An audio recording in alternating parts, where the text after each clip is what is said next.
사도행전 1장 4절에서 8절 말씀입니다.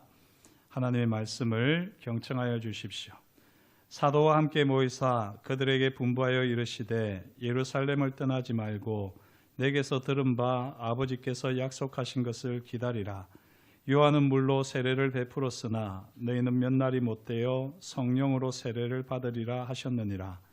그들이 모였을 때에 예수께 여쭈어 이르되 주께서 이스라엘 나라를 회복하심이 이때니이까 하니 이르시되 때와 시기는 아버지께서 자기의 권한에 두셨으니 너희가 알 바 아니요 오직 성령이 너희에게 임하시면 너희가 권능을 받고 예루살렘과 온 유대와 사마리아와 땅끝까지 이르러 내 증인이 되리라 하시니라.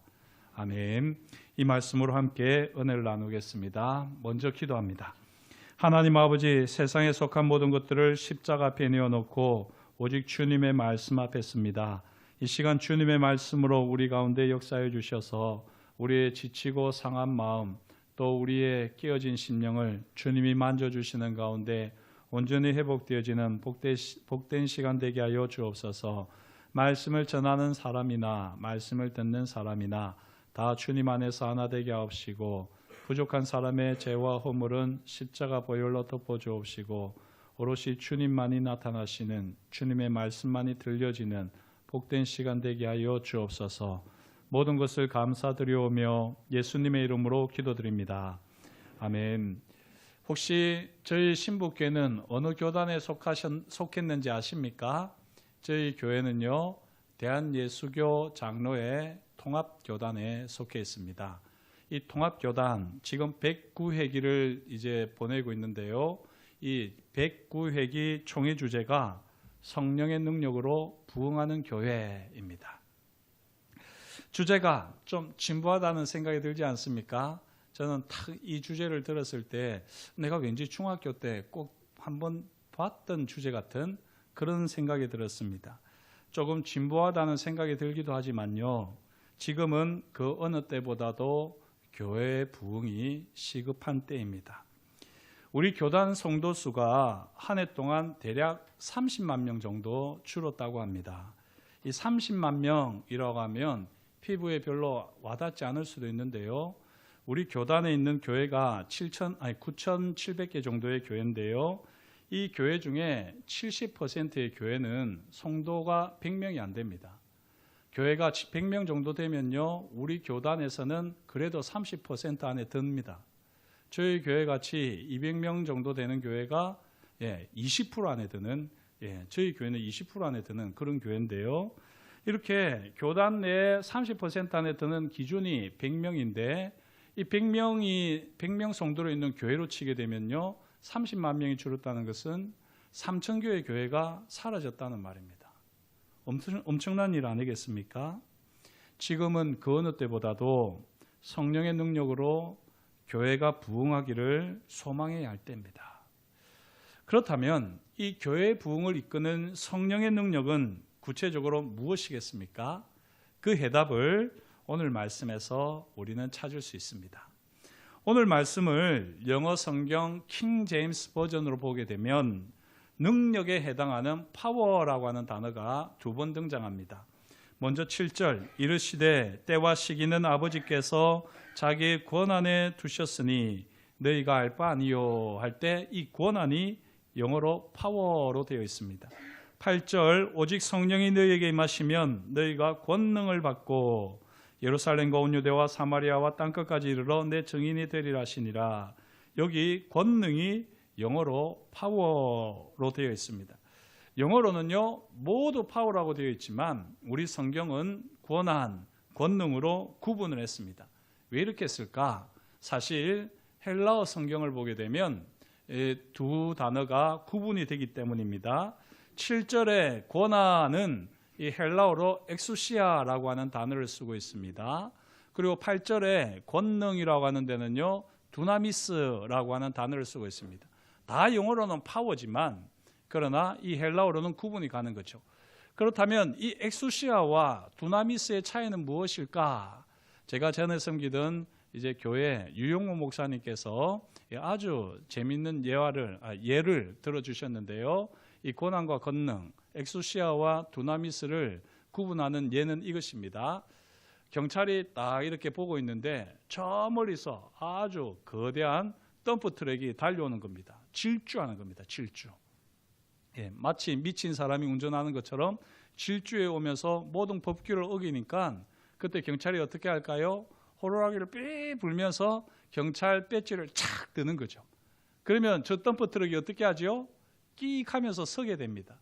이렇게 덤프 트럭을 세울 때 경찰이 실제로는 덤프 트럭을 세울 힘이 없습니다만 그에게 바로 이 엑소시아 권한이 있기 때문에 덤프 트럭은 서게 됩니다. 그런데요, 어떤 경우에는 덤프 트럭이 그냥 경찰이 세웠는데도 무시하고 가는 경우가 있습니다. 뭐 여러 가지 이유가 있겠지만 그렇게 무시하고 덤프 트럭이 가게 될 때 경찰들이 보통 영화에서 어떻게 하던가요? 옆에서 총을 딱 꺼내가지고는 타이어를 팡 쏘지 않습니까? 그렇게 하면은 타이어 바퀴가 펑크가 나면서 차가 빨리 달리지 못합니다. 그렇게도 차가 쓰지 않고 질주를 할 것 같으면은 어떻게 하지요? 순찰차를 가지고 막지 않습니까? 이와 같이 실제적이고 구체적인 힘, 이것이 바로 권능, 두나미스입니다.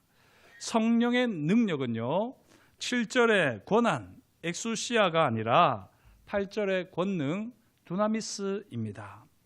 왜 권한과 권능을 구분해야 하는지 이제 말씀 속으로 들어가서 한번 같이 보겠습니다. 부활의 주님께서 사도들이 모인 곳에 오셨지요. 그런데요, 4절 말씀을 보시면 표현이 조금 어색합니다. 제가 한번 그대로 읽어볼게요. 어느 부분이 어색한지 한번 보십시오. 사도와 함께 모이사 그들에게 분부하여 이르시되 예루살렘을 떠나지 말고 내게서 들은 바 아버지께서 약속하신 것을 기다리라. 어떻게 조금 어색한 부분이 있습니까? 이상한 부분 없습니까? 워낙 믿음이 좋으셔서 저는 이 말씀을 준비하는데 좀 이상하더라고요. 사도와 함께 모이사, 이 부분이 이상하지 않습니까? 그죠? 보통 우리 생각으로 하면 어떻습니까? 사도를 모으사 그들에게 분부하여 이르시되 이렇게 할 것 같은데 사도와 함께 모이사라고 성경은 분명히 밝히고 있습니다. 이 말씀은요, 부활의 주님께서 주체적으로 능동적으로 사도들을 모으신 것이 아닙니다. 부활의 주님께서는 다만 사도들이 모이는 곳에 함께 동참하셨습니다. 단적으로 말씀을 드리면요, 만약에 사도들이 모이지 않는다 그러면 주님께서도 함께 모이지 않으신다는 거지요. 주님께서는 사도들을 직접 모으지 않으시고 함께 모일 때까지 기다리셨습니다. 그만큼 사도들이 사실은 부활의 주님이 부재하시고 임재하시고 그 헷갈리는 상황들로 인해서 개인적으로 혼란스러워하는 시간들을 보낼 수 있도록 우리 주님께서는 기다려 주시는 겁니다. 그리고 그들이 자발적으로 함께 모이기 시작할 때 주님께서도 그 모임에 동참하십니다. 부활의 주님께서 보여주시는 이 특별한 행동이 무엇을 의미할까요? 오늘 이 행동, 주님께서 보여주시는 이 함께 모이사, 이 모이시는 행동을 우리가 기억하면서 오늘 말씀을 보면 큰 울림이 있습니다. 사도들이 모였을 때 부활의 주님께서도 함께 모이셨지요. 이때 제자들이 예수님께 묻습니다. 사도들이 묻습니다. 주께서 이 이스라엘 나라를 회복하심이 이때입니까? 부활의 주님께서 대답하시죠. 때와 시기는 아버지께서 자기의 권한 엑소시아에 두셨으니 너희가 알 바 아니다 라고 주님이 대답하십니다. 자, 부활의 주님께서 하시는 이 대답은요, 보면 긍정과 부정이 공존합니다.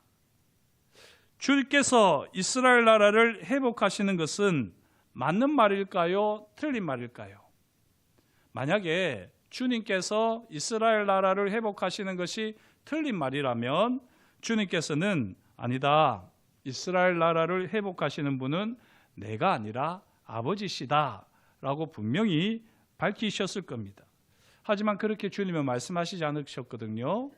주께서 이스라엘 나라를 회복하시는 것은 맞습니다. 다만 주님께서 이스라엘 나라를 회복하시는 때가 지금이 아닙니다. 그렇다면 언제 주님께서 이스라엘 나라를 회복하십니까? 라고 물을 수 있을 텐데요. 부활의 주님께서는 바로 제자들의 이런 질문을 일찌감치 차단하십니다. 그러면서 때와 시기는 아버지께서 자기의 권한에 두셨으니 너희가 알 바 아니다 라고 단호하게 말씀하십니다. 권한은 존중될 때에 그 빛을 발합니다. 무시받는 권한은요, 증명되기까지는 아무짝에도 쓸모없습니다. 지금 아버지의 절대 권한을 무시하고 때와 시기를 묻는 제자들에게 부활의 주님께서는 단호하게 아버지의 권한을 존중하도록 말씀하십니다. 때와 시기는 하나님 아버지의 고유 권한입니다. 우리가 기대하고 소망하는 바가 있지요. 그것이 이루어질 때와 시기도 사실은 마찬가지입니다. 때와 시기는 하나님 아버지의 고유한 권한이기에 우리가 너무 알려고 하면 안 됩니다. 요즘 유행하는 말로 너무 알려고 하면 다칩니다. 때와 시기에 대해서는 그냥 하나님의 고유 권한인 줄 알고 하나님께 내어 맡겨드려야 됩니다. 무슨 일이든지 때와 시기에 대해서는 아버지께 맡기는 성숙한 성도가 되시기를 주의 이름으로 축복합니다. 이것이 바로 하나님 아버지의 고유 권한을 존중하며 살아가는 성도의 올바른 태도입니다. 심지어 주께서 이스라엘 나라를 회복하실 것에 대한 의문과 궁금증도 우리는 내려놓아야 합니다. 왜냐하면요, 주님께서 이스라엘 나라를 회복하시는 것은 주님의 고유 권한이기 때문입니다. 권한은 사실 참 무시하기가 쉽습니다. 하지만요, 우리가 존경심을 가지고 권한을 인정하면 주님께서 이스라엘 나라를 회복하시는 것에 대해서 궁금해할 것도 없지요. 왜냐하면 주님께서 알아서 이스라엘 나라를 회복하실 것이기 때문입니다. 이와 같이 우리는 주님의 고유 권한, 하나님 아버지의 고유 권한을 잘 인정하고 살아가야 할 것입니다. 이렇게 고유 권한에 대해서 생각을 해보면요, 우리는 중요한 사실 하나를 깨달을 수 있는데요, 주님께서 이스라엘 나라를 회복하시는 것과 같이 오늘 우리 앞에 중차대한 문제가 있습니다. 우리 총회가 주제로 삼은 것처럼 성령의 능력으로 부흥하는 교회의 부흥이라고 하는 아주 중차대한 문제가 있습니다. 하지만 이 교회의 부흥은 우리 손에 달린 것이 아닙니다. 교회 부흥은 철저하게 주님의 권한이 있습니다. 교회 부흥을 일으키시는 분, 교회 부흥을 책임지시는 분, 주님께서 하실 일입니다. 주님께서 교회 부흥을 어떻게 일으키실지 우리는 알지 못하고요, 알 수도 없습니다. 다만 우리는 주님께서 교회 부흥을 일으키실 것을 믿고 주님께 맡기기만 하면 됩니다. 마찬가지로요, 주님께서 교회 부흥을 언제 일으키실지 그때와 시기는 우리가 알 수 있습니까? 누구의 고유 권한이라고요? 하나님 아버지의 고유 권한입니다. 그런 거로 우리는 주께서 교회 부흥을 일으키실 때와 시기에 대해서는 관심을 꺼야 합니다. 너희가 알 바 아니다. 이것이 주님께서 단호하게 하신 말씀입니다.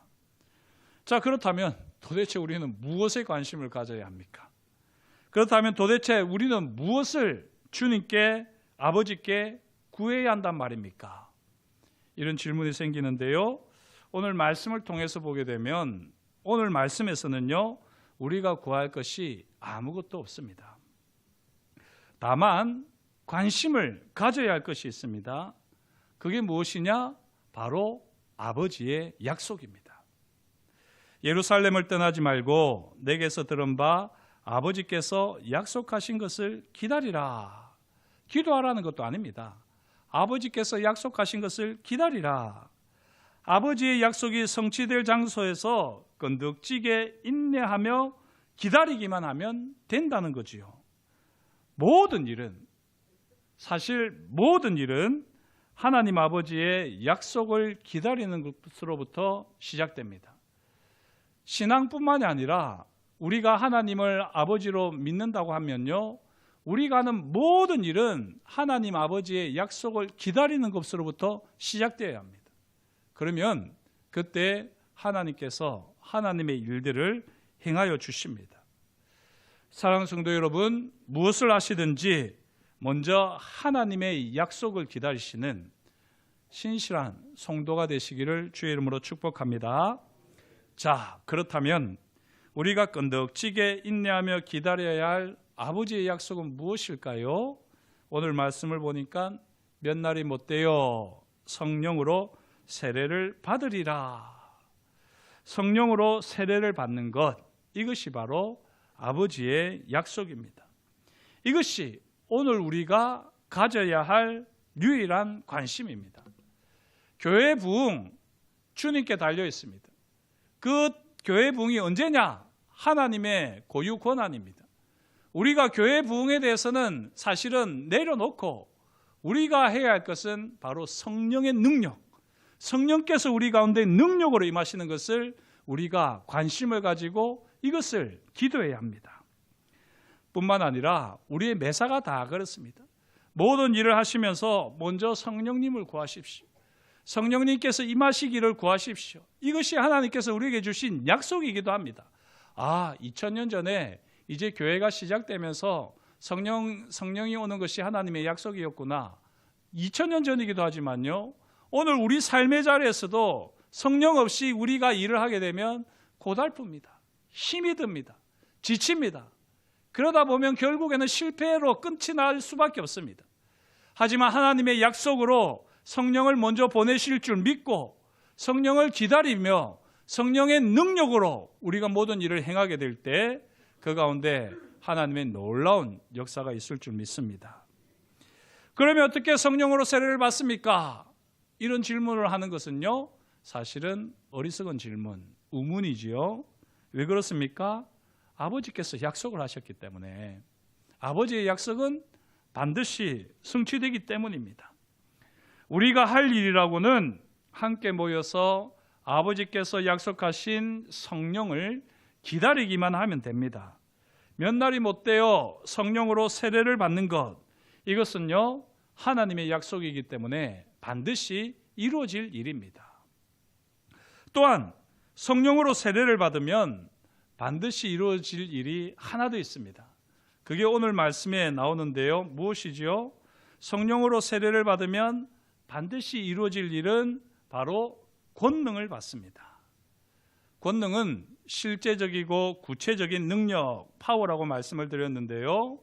성령이 임하시면 반드시 받게 되는 권능, 이 권능이 무엇일까요?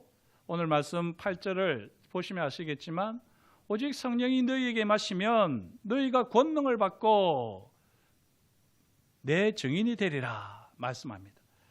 주님, 성령이 우리에게 임하시면 우리가 받게 되는 권능은 다른 것이 아니라 주님의 증인이 되는 권능입니다. 저를 따라서 한번 해주시겠습니까? 주님의 증인이 되는 권능. 예, 감사합니다. 주님의 증인이 되는 권능과 주님의 증인의 권능은 같은 걸까요? 다른 걸까요? 예, 조금 생각해 보시면 아시겠지만 이것은 다른 것입니다. 주님의 증인이 되는 권능은요, 실제로 내게는 권능이 없습니다. 나는 다만 주님의 증인이 될 뿐입니다. 그런데 내가 주님의 증인으로 살아가면 실제 주님께서 권능으로 역사하셔서 내게 권능이 나타나는 겁니다. 하지만요, 주님의 증인의 권능이라고 해버리면 주님의 증인으로서 권능을 내가 가졌다는 말이 되어버리거든요. 여기서 우리 그리스도인들도 참 오해하기 쉬운데요, 오직 성령이 우리에게 임하시면 우리가 받는 권능은 주님의 증인이 되는 권능입니다. 그래서 우리가 주님의 증인이 되어서 주님을 증거하기만 하면 주님께서 우리 가운데서 권능으로 역사하시는 겁니다. 가만히 성도들에게 한번 여쭤보면 성령을 받으셨습니까? 그러면 저는 성령 받았는지 안 받았는지 모르겠습니다. 왜 성령을 안 받으셨다고 생각하세요? 성령이 임하시면 권능을 받는다고 하는데 저는 권능이 없습니다. 아무런 파워가 없습니다. 이렇게 말하시는 분들이 있는데요. 그것은 아주 정직한 고백입니다. 성령을 받았다고 하면서요, 내게 파워가 있다고, 권능이 있다고 믿는 것은 오해입니다. 착각입니다. 내가 성령을 받았음에도 불구하고 나는 아무런 권능도 없고 파워도 없다. 이게 정직한 우리 신앙인의 고백이어야 합니다. 왜? 우리는 다만 주님의 증인으로 삶을 살아가면 그 가운데 주님께서 친히 권능을 주시는 겁니다. 내게 그런 권능이 없습니다. 그런 거로 저와 여러분들이 내가 권능을 가지고 있느냐 없느냐를 가지고 성령을 받았다 안 받았다 그렇게 분별하시는 것은 어리석은 분별이고요. 성경을 오해한 것입니다. 저와 여러분들이 주님의 증인이 되는 권능을 꼭 받으시기를 주의 이름으로 축복합니다. 그리고 이거는요, 성령이 임하시면 자연스럽게 우리에게 주어지는 권능입니다. 자, 그렇다면 주님의 증인이 되는 권능이 구체적으로 무엇일까요? 오늘 이 사도행전 1장을 보게 되면 주님이 승천하시기 전에 제자들에게 주신 말씀인데요. 똑같은 상황, 주님이 승천하시기 전에 제자들에게 주셨던 말씀인데 결이 다른 말씀이 마가복음 16장에 등장합니다. 마가복음 16장 17절에서 20절 말씀을 제가 읽겠습니다. 믿는 자들에게는 이런 표적이 따르리니 곧 그들이 내 이름으로 귀신을 쫓아내며 새 방언을 말하며 뱀을 집어올리며 무슨 독을 마실지라도 해를 받지 아니하며 병든 사람에게 손을 얹은즉 나으리라 하시더라. 주 예수께서 말씀을 마치신 후에 하늘로 올려지사 하나님 우편에 앉으시니라. 제자들이 나가 두루 전파할세 주께서 함께 역사하사 그 따르는 표적으로 말씀을 확실히 증언하시니라. 이와 같이 되어 있습니다. 이 20절 말씀을 보시면요, 제자들이 나가서 예수 그리스도를 전파했습니다. 복음을 전했습니다. 이게 증인이 해야 할 역할 전부고요. 증인에게는 권능이 따로는 없습니다. 주께서 함께 역사하시는 겁니다. 주께서 권능으로 함께 역사하시고요. 확실히 증언하시니라.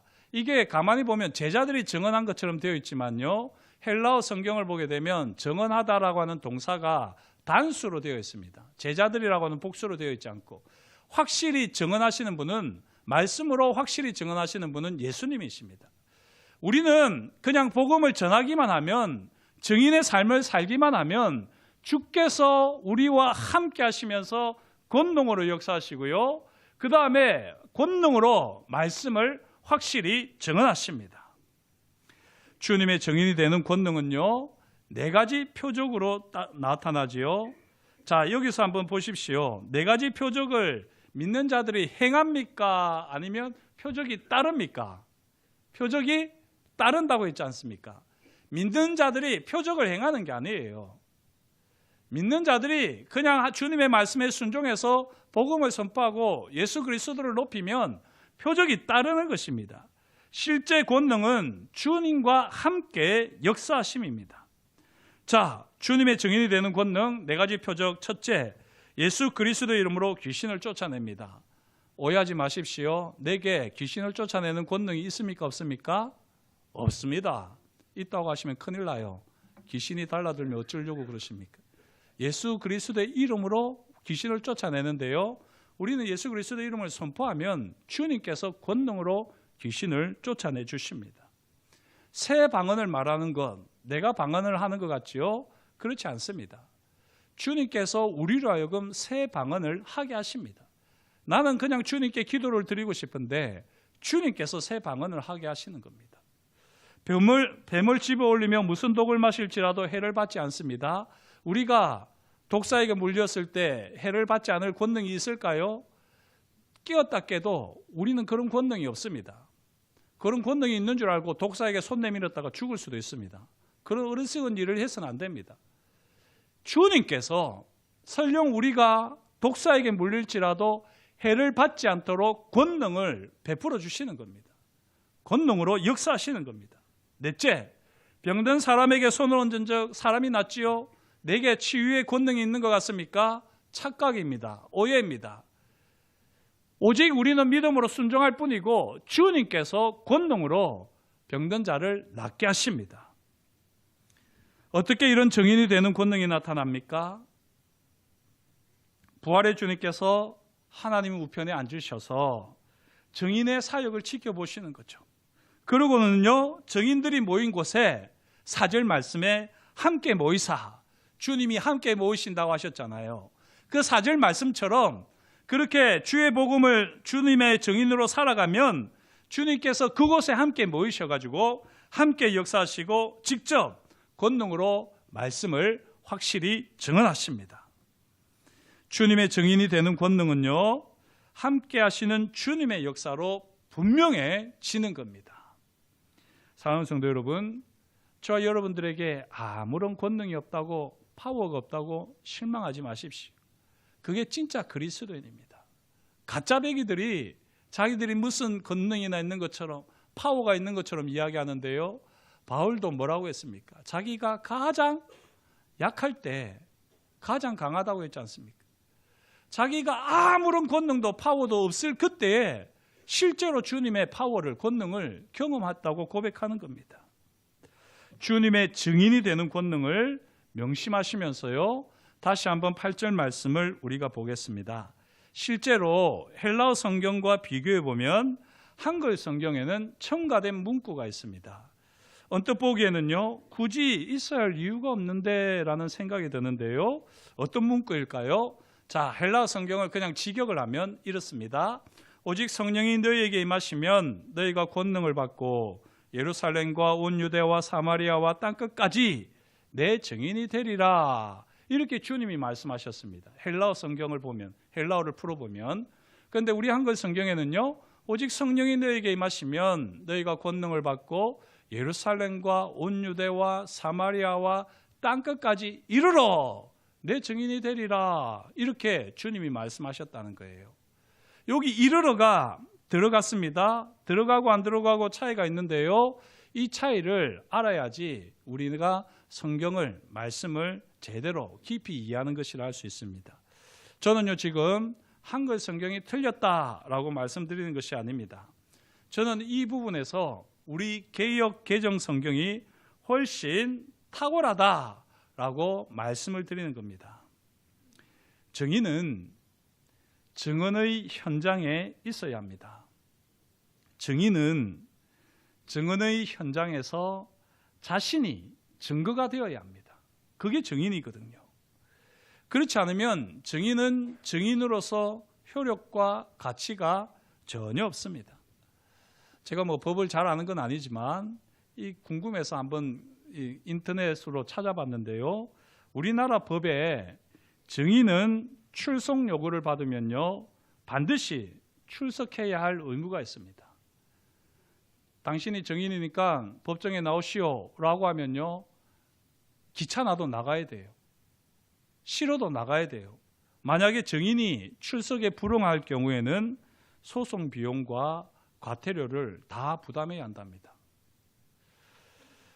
부활의 주님께서 예루살렘과 온 유대와 사마리아와 땅끝까지 임하시는데, 부활의 주님께서 그렇게 임하시는데 주님의 증인이 그 자리에 없다? 이거는 상상도 못할 일이죠. 그러면 이 사람은 주님의 증인이 아닙니다. 직무유기입니다. 부활의 주님께서 땅끝까지 임하고 싶으신데 주님의 증인이 그 자리에 이르기를 거부한다? 이거는요, 불순종의 극치 아니겠습니까? 우리 주님께서 함께 역사하시는 자리, 주의 말씀을 확실히 증언하시는 현장에서 우리는 주님의 증인이 되어야 합니다. 만약에 우리가 성령의 사람이라고 한다면 우리는 그렇게 주님의 증인이 되어야 하고 될 수밖에 없습니다. 오직 성령이 너희에게 임하시면 너희가 권능을 받고 예루살렘과 온 유대와 사마리아와 땅끝까지 이르러, 우리가 이르러야 한다는 겁니다. 직접 그곳까지 가야지 된다는 겁니다. 주님이 역사하시고자 하는 자리, 주님이 역사하시는 자리, 그 자리에 우리가 성령의 사람이라면 주님의 증인이 되어서 그 자리에 있어야 한다는 겁니다. 사랑하는 성도 여러분, 주님의 증인이 되고 싶다고 해서 주님의 증인이 될 수 있을까요? 오직 성령이 임하시면 주님의 증인이 됩니다. 주님의 증인이 되기 싫다고 해서, 우리가 거부한다고 해서 주님의 증인이 되지 않을까요? 오직 성령이 임하시면 무조건 주님의 증인이 됩니다. 오직 성령이 임하시면 주님의 증인이 되는 권능이 우리에게 임합니다.